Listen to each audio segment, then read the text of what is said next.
नमस्कार, मैं रवीश कुमार। आप अपनी भाषा को ठीक करने के लिए क्या करते हैं? क्या आप कभी मेहनत करते हैं? किसी से शब्दों के अर्थ पूछते हैं? किसी से वाक्यों के विन्यास को लेकर चर्चा करते हैं? या फिर आप उन लोगों में से हैं जो गलत लिख लेते हैं, सही नहीं बोल पाते हैं, मगर इस कमज़ोरी को पूरे जीवन भर छिपाते रहते हैं? मुझे लगता है कि ऐसा नहीं करना चाहिए।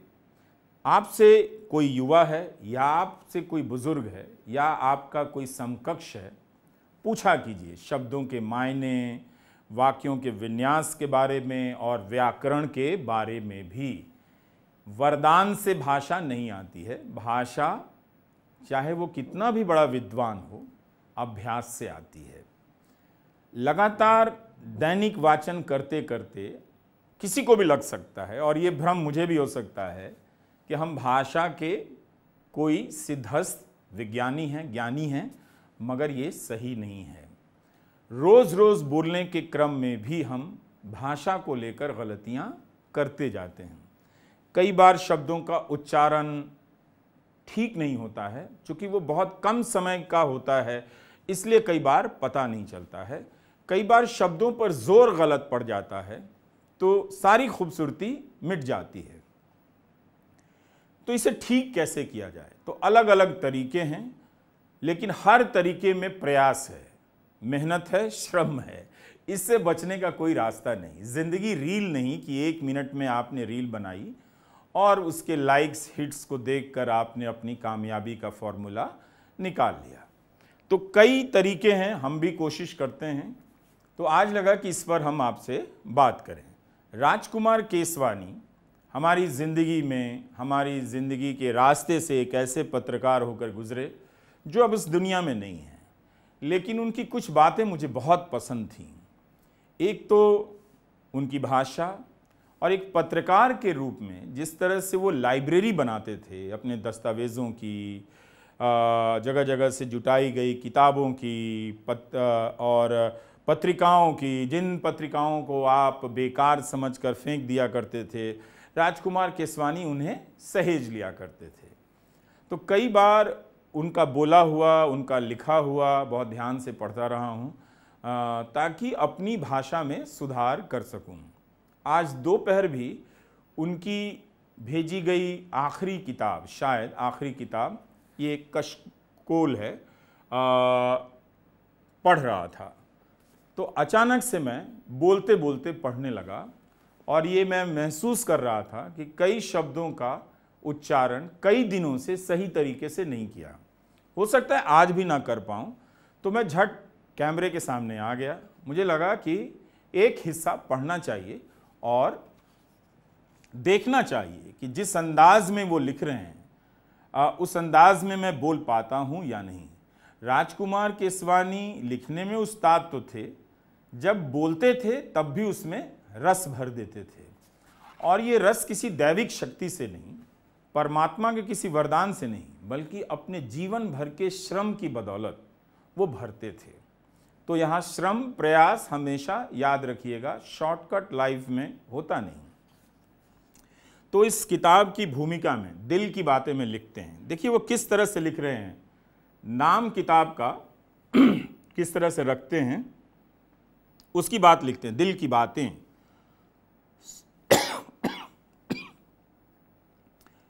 सो बिल आखिर तय पाया कि इस कारनामे का नाम कशकोल रहे। सच तो यह है कि जब जब अपनी लिखी किसी किताब को कोई नाम देने की बारी आई, हर बार दिल ने यही नाम सुझाया, लेकिन अक्ल के ठेकेदार दिमाग ने बहका बहका कर कोई होशियार सा नाम रखवा लिया।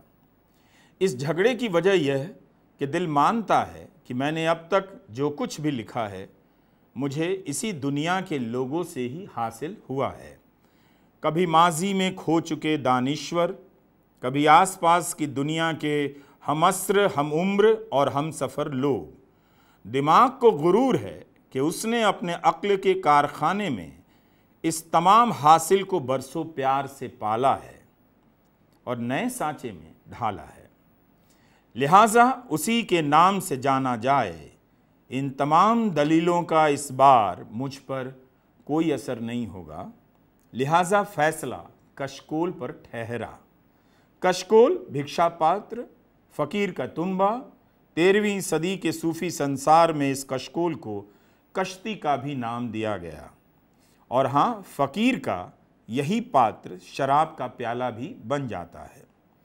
यहाँ इस कशकोल में मैंने चुप चुप कर और चुन चुन कर अदब के जगमगाते सितारों की दुनिया से दाने जमा किए हैं और उनकी एक छोटी सी तस्बीह बनाने की कोशिश की है। इस एक एक दाने को चुनकर जिस घोंसले में जमा करता रहा, उस घोंसले को दुनिया पहल के नाम से जानती है। इस रिसाले के मुदीर बल्कि रूहे रवां ज्ञान रंजन मेरे बुजुर्ग अजीज साथी न जाने क्या क्या। सो उनको शुक्रिया कहकर इन एहसासात का कद छोटा नहीं करूँगा।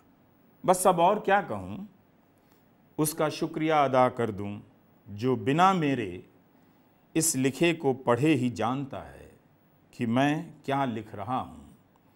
मुस्कुराओ कि मैं इस घड़ी तुम्हारी तरफ ही नज़रें गड़ाए आसमान देख रहा हूँ। राजकुमार केसवानी।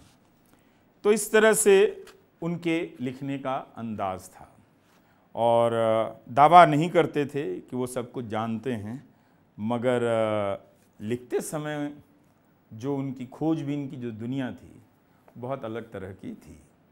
हम सब बहुत जल्दी सब कुछ पाने की होड़ में हैं, ये बात हर दौर में कही जाती है, लेकिन हर दौर में ऐसे लोग होते ही हैं जो सब कुछ पाते हैं या नहीं पाते हैं, मगर उनकी प्रक्रिया काफ़ी जटिल होती है, मुश्किल होती है, असंभव सी लगती है। तो अब वो इस किताब में कलंदर कलमकार पंडित रतननाथ सरशार के बारे में लिख रहे हैं। जिस तरह से लिख रहे हैं मैं पढ़ना चाहता हूँ। ये बुक रीडिंग है एक तरह से। दिल टूट गया सुनते ही गुफ्तार किसी की, सुनता ही नहीं अब ये मेरा यार किसी की। पीने पे जब आते हैं तो फिर बस नहीं करते, मैं खाने में सुनते नहीं सरशार किसी की। तो इनका ब्यौरा वो दे रहे हैं। आगे लिखते हैं, जिन लोगों ने उर्दू अदब को अपने इल्म व हुनर से एक अज़मत बख्शी है और नई राहें ईजाद की हैं, उन्हीं में से एक बेहद नुमायां नाम है पंडित रतननाथ सरशार का। काबिल तहसीन बात यह है कि इस नाम को एक आवाज़ देते ही फौरी तौर पर इन्हीं के अंजाम दिए गए एक कारनामे का नाम फिर से जिन लोगों ने उर्दू अदब को अपने इल्म हुनर से एक अज़मत बख्शी है और नई राहें ईजाद की हैं, उन्हीं में से एक बेहद नुमायां नाम है पंडित रतननाथ सरशार का। काबिल तहसीन बात यह है कि इस नाम को एक आवाज़ देते ही फौरी तौर पर इन्हीं के अंजाम दिए गए एक कारनामे का नाम यकबयक एक तस्वीर बनकर सामने आ खड़ा होता है। फसानाए आज़ाद। हिंदुस्तानी अदब के लिहाज से 19वीं सदी एक बेहद अहम दौर रहा है। इसी दौर में भारतेंदु हरिश्चंद्र हिंदी साहित्य की नींव मजबूत करने में लगे थे, तो तकरीबन उसी वक्त बंगाल में बंकिम चंद्र चट्टोपाध्याय बांग्ला साहित्य को एक नए अंदाज में तराशने में मशगूल थे। ठीक यही वक्त था जब लखनऊ में पंडित रतननाथ दर सरशार उर्दू अफसाना नवीसी की बुनियाद में पहली मजबूत ईंट लगा रहे थे। हैरत की बात है कि जहां पहले दो हजरात को उनके काबिले दाद कारनामों के एवज में अदब के सरताज मकाम पर जगह देकर कसीदे लिखे गए, लेकिन सरशार के बेमिसाल कारनामे को बगल में दबाए दबाए एक मानी खेज खामोशी इख्तियार कर ली गई। उर्दू में इस नाइंसाफ़ी के ख़िलाफ़ कुछ आवाज़ें गुजरे 100 बरस में कभी कभी ज़रूर सुनाई दी हैं। फसानाए आज़ाद उर्दू के अफसानवी अदब में एक बेनज़ीर तख्लीक का दर्जा रखता है। इसे जो शोहरत और मकबूलियत हासिल हुई वह उर्दू की कम किताबों को नसीब हुई है, लेकिन अफसोस है कि इसके मुसन्निफ पंडित रतननाथ सरशार के हालात ज़िंदगी की तहकीक पर बहुत कम तवज्जो दी गई, जिसका नतीजा है कि उनकी ज़िंदगी के बारे में बहुत सी तफसीलात अब तक पर्दाए खफा में है। हिंदी साहित्य ने अक्सर उर्दू अदीबों को न सिर्फ पूरी इज्जत एहतराम से नवाजा है और याद किया है, लेकिन सरशार में ज़रा कम ही दिलचस्पी दिखाई है।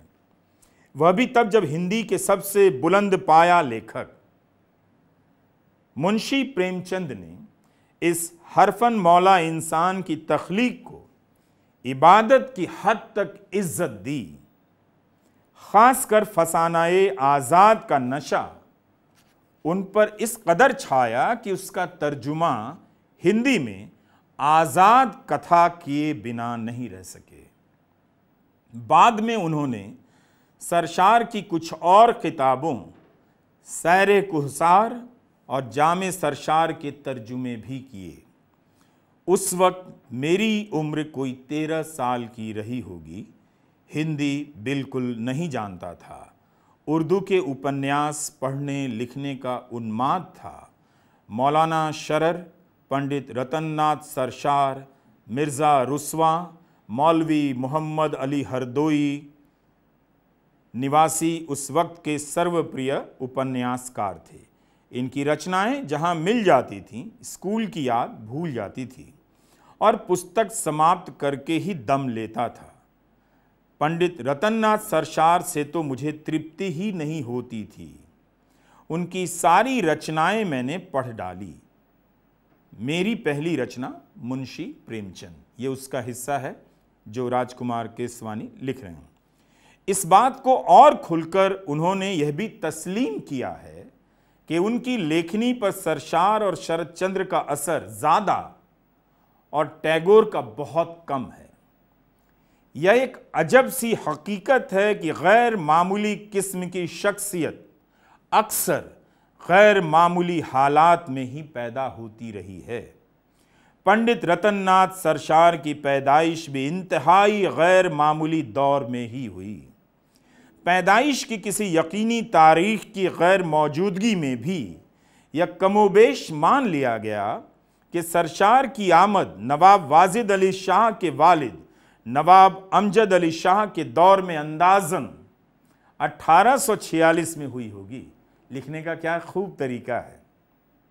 आगे लिखते हैं, इस राय की बुनियाद में उनकी तारीख़ वफ़ात 27 जनवरी 1902 है, जिस वक्त उनकी उम्र 55-56 बरस बताई गई थी। सरशार का ख़ानदान कश्मीरी पंडितों का ख़ानदान है जो किसी वक्त ज़रियाए माश की तलाश करते लखनऊ में आ बसा था। सरशार अभी 4 बरस के ही थे कि पिता पंडित बैजनाथ दर चल बसे। अब उनकी परवरिश की जिम्मेदारी उनकी माँ के सर आ पड़ी, जो उन्होंने बखूबी निभाई। उस दौर के तमाम बच्चों की तरह सरशार की तालीम का सिलसिला फ़ारसी और अरबी के साथ शुरू हुआ।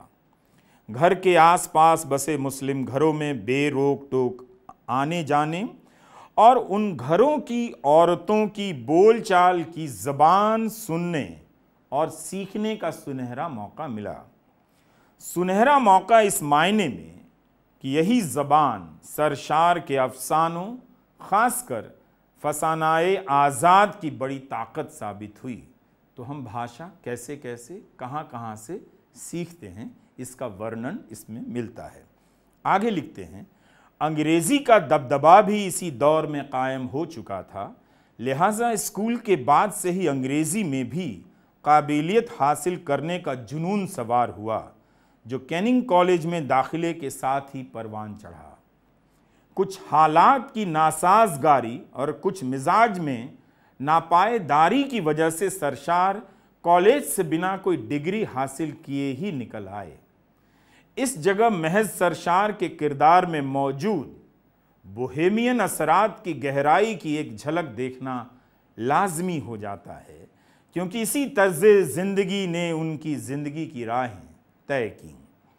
जिगर बरेलवी साहब का बयान है कि राकिमुल हुरूफ के वालिद आंजहानी कुंवर कन्हैया लाल कपूर सरशार के साथ इस कॉलेज में हम सबक थे। वह फरमाया करते थे कि उस्तादों ने रतन नाथ को आज़ाद कर रखा था। नंगे सर, बाल बिखरे हुए, अचकन के बटन खुले हुए, अजीब लाइब्लियाना अंदाज से क्लास में आते थे। लाइब्लियाना अंदाज मुझे इस वक्त नहीं मालूम। पढ़ने लिखने से कुछ सरोकार नहीं था, ऐसे में डिग्री कैसे मिलती? सरशार के बारे में इस बयान के पीछे वह बेबयान हालात दिखाई दे जाते हैं, जिन हालात से गुजरकर वह कॉलेज के दरवाजे तक पहुंचा होगा। बाज़ वक्त इंसान के आमाल ज़िंदगी उसकी अनकही दास्तान बयान करते हैं। सरशार ऐसे ही लोगों में से एक था। फिराक गोरखपुरी कहते हैं, सरशार उर्दू के पहले यथार्थवादी कलाकार है। फसाना-ए आज़ाद में उन्होंने लखनऊ का ही सजीव चित्रण नहीं किया, बल्कि 19वीं सदी के उत्तर भारत की पूरी सभ्यता का ऐसा पूर्ण चित्र उपस्थित किया है और प्रकारांतर से अंतर्राष्ट्रीय मामलों को भी इस तरह पेश कर दिया है कि देखकर आश्चर्य होता है कि एक ही उपन्यास के अंदर यह सब कैसे आया। विदेशियों के जीवन को उनकी कल्पना अच्छी तरह चित्रित कर सकी, लेकिन लखनऊ अपनी पूरी मस्तियों के साथ देखने को मिल जाता है। पुराने बिगड़े रईसों की हास्यास्पद दशा, अभिजात वर्ग के घरानों के रीति रिवाज और महिलाओं का जीवन, बाजार, मेले ठेले, फक्कड़, चोर उचक्के, डाकू, जमींदार, मौलवी, पंडित, साधु, सभी की जीती जागती तस्वीरें देखने को मिल जाती हैं। फसाना-ए आज़ाद तथा सरशार के अन्य उपन्यासों का साहित्यिक ही नहीं, ऐतिहासिक महत्व भी बहुत अधिक है। किंतु फसाना-ए आज़ाद की तत्कालीन ख्याति का आधार सरशार की लेखन शैली है। इसमें संदेह नहीं कि वे अक्सर ऐसी कठिन फारसी, अरबी भाषा लिखने लगते हैं जिसे समझने में मौलवियों को भी पसीना आ जाए, और कभी कभी वे फारसी और अरबी के पैरे लिख डालते हैं। फिर भी साधारणतः, विशेषतः कथनोपकथन में वे बड़ी ही चलताऊ और चुलबुली भाषा लिखते हैं और मुहावरों पर मुहावरे बोलते चले जाते हैं। सरशार ने यह तो दिखा ही दिया कि वे हर प्रकार की भाषा, यहाँ तक कि अशिक्षितों की गलत उर्दू, बंगालियों की टूटी फूटी उर्दू और गांव वालों की अवधि भी अधिकार पूर्वक लिख सकते हैं। साथ ही कमाल यह है कि उनके चरित्र वैभिन्य का भाषा वैभिन्य भी पूरे सामंजस्य के साथ है। उनकी अरबी, फारसी, अवधी सब अपनी अपनी जगह जमी हुई है और उनके चरित्र चित्रण को उभार कर रख देती है। ये फिराक गोरखपुरी कहते हैं सरशार के बारे में। राजकुमार केसवानी आगे लिखते हैं कि यह सचमुच एक हैरान कर देने वाली बात भी है और इंसानी जहन की कुव्वत का नमूना भी कि सरशार को हजारों के लाखों मुहावरे और शेर जुबानी याद थे। फसाना-ए आज़ाद ही नहीं बल्कि उनके बाकी उपन्यासों में भी हर दूसरे सफ़े पर उर्दू, फारसी के ढेर सारे शेर और मुहावरे कहानी के किरदारों के मुंह से मौके की मुनासिबत और ज़रूरत के हिसाब से आते जाते हैं। कहीं कहीं शायद जहां सरशार को कोई मुनासिब शेर नहीं मिला तो अपनी शायरी कुव्वत का इस्तेमाल कर एक नया शेर ही लिख डाला। फसाना-ए आज़ाद अगस्त 1878 से जनवरी 1880 तक बाकायदा छपता रहा। इस एक फसाने की वजह से अवध अखबार की बिक्री में ज़बरदस्त इजाफा हुआ। बाद में जब यह फसाना किताब की शक्ल में शाया करने का फैसला हुआ तो तकरीबन 3000 से ज़्यादा सफ़े मौजूद थे। इन 3000 सफ़ों को 4 हिस्सों में बांटकर छापा गया। किताब की शक्ल में तब से यह सिलसिला 125 साल के बाद भी अभी तक कायम है। फसानाए आज़ाद लिखकर उर्दू ज़बान के लिए आपने एक मसीहाई कारनामा कर दिखाया और इसमें एक नई रूह फूंक दी। यह बात हौसला बढ़ाने और दिलासा देने वाली है कि आप एक कदीम और ख़ूबसूरत लेकिन बेयारो मददगार ज़बान के मद्दाह हैं। मैं इस बात के लिए खुदा का शुक्र बजा लाता हूँ, गलत बोला, मैं इस बात के लिए खुदा का शुक्र बजा लाता हूँ। मैं नहीं जानता कि आपके इस कारनामे की किस तरह तारीफ़ करूँ, सिवाय इसके कि मैं शेरी ज़बान में कुछ लिख भेजूँ।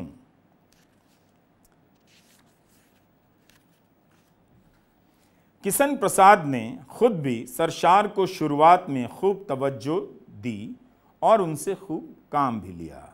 एक अदबी रिसाला दबदबाए आसिफी निकालना शुरू किया, लेकिन बाद के दिन सरशार निहायत तकलीफ़ में रहे। किशन प्रसाद ने अचानक ही किसी बात पर खफा होकर उन्हें नौकरी से अलहदा कर दिया। वादों के मुताबिक रकम भी नहीं मिली। एक दौर का खूबसूरत, कद्दावर, दिलकश इंसान जिसके सर पर महज हड्डियों का ढांचा बनकर रह गया। मुनासिब इलाज की गैर मौजूदगी में जिस्म खोखला होता चला गया और 27 जनवरी 1902 को ये सारे मर्ज़ और सारे दर्द ख़त्म हो गए। बस रह गया एक फसानाए आज़ाद बाकलम पंडित रतननाथ सरशार। रतननाथ सरशार की ये गज़ल हाल ज़ुल्फ़ रसा नहीं मालूम, इब्तिदा इंतहा नहीं मालूम, जिनको नशा हो बादशाही का उनको हाले गदा नहीं मालूम। तो आपने देखा राजकुमार केसवानी ने एक शायर का वर्णन किस तरह से किया है, वो किन शब्दों का इस्तेमाल करते हैं और किन प्रसंगों का इस्तेमाल नहीं करते हैं। मैंने इनके लिखे हुए को पढ़ने में बहुत बेहतर तो नहीं किया, ईमानदारी से कह रहा हूँ, क्योंकि पहली बार कैमरे के सामने ही पढ़ रहा था इसके कई हिस्सों को। इसे और बेहतर तरीके से पढ़ा जा सकता है, पढ़ा जाना चाहिए। ये तभी होगा कि जब आप किसी के लिखे हुए को बहुत ध्यान से और बार बार पढ़ें। अगर आप चाहते हैं कि आपकी भाषा सुनने के लायक हो और आपको पढ़ना आए, आपको लिखना आए, तो आपको ऐसे किसी प्रसंग, किसी साहित्यकार, किसी लेखक को चुनना होगा। अपनी अपनी पसंद के साहित्यकारों को आप चुन सकते हैं। उनके लिखे हुए का एक हिस्सा उठाइए, पढ़िए और अपनी भाषा में मिठास लाइए, बोलने का तरीका लाइए, सलीका लाइए। काफ़ी कुछ बिगड़ गया है और उन नेताओं से दूर रहिए जिनकी भाषा बहुत ख़राब हो चुकी है। उस भाषा की प्रतिक्रिया में बोलते बोलते हम सब ने अपनी अपनी भाषा खो दी है। तो अगर आप लोकतंत्र को हासिल करना चाहते हैं तो इसकी एक लड़ाई भाषा के स्तर पर भी सबको और अकेले अपने बंद कमरे में लड़नी होगी, अपनी भाषा को बेहतर करनी होगी। नमस्कार, मैं रवीश कुमार।